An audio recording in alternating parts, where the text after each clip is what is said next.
किसान की घड़ी। एक गांव में एक किसान था। किसान एक दिन अपने अनाज की कोठी में काम कर रहा था। काम करते करते उसकी घड़ी कहीं खो गई। उसने कुछ देर तक अपनी घड़ी को ढूंढा, घड़ी नहीं मिली। मायूस हो गया, और मायूस होना सही भी था। उस घड़ी को किसान के पिताजी ने उपहार स्वरूप दी थी। उस घड़ी से किसान का काफ़ी लगाव था। एक बार फिर अपनी घड़ी को ढूंढने की कोशिश करने लगा। अनाज की कोठी में बहुत देर ढूंढने के बाद भी घड़ी नहीं मिली। हताश होकर कोठी से बाहर आया। उसने देखा बाहर कुछ बच्चे खेल रहे हैं। उसके दिमाग में आइडिया चलने लगा। किसान ने सोचा, मैं अकेला अब तक ढूंढ रहा था, क्यों न इन बच्चों को भी घड़ी ढूंढने में लगा दूं। उसने घड़ी ढूंढने के बदले बच्चों को इनाम देने के लिए कहा। बच्चे इनाम के लालच में तुरंत मान गए। अब सारे बच्चे कोठी के अंदर जाकर घड़ी ढूंढने लगे। बच्चे जितना ढूंढ सकते थे उन्होंने ढूंढा, पर घड़ी कहीं नहीं मिली। बच्चे थक चुके थे, उन्होंने हार मान ली।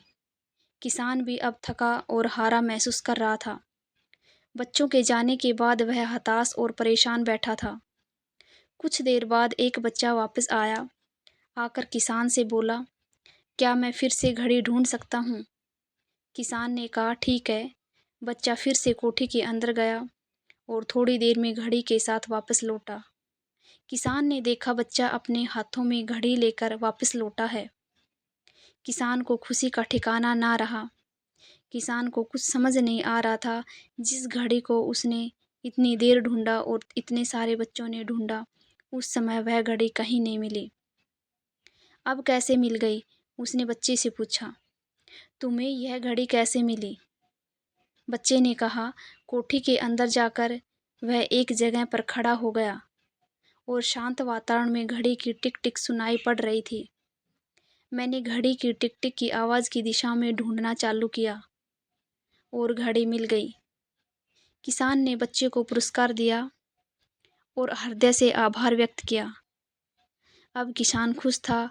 किसान उसे उसकी घड़ी मिल चुकी थी। कहानी की सीख।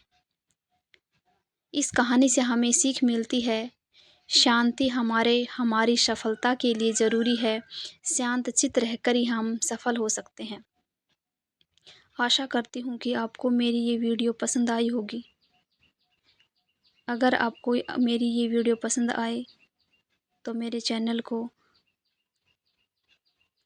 लाइक करें, शेयर करें और सब्सक्राइब ज़रूर करें। थैंक यू दोस्तों।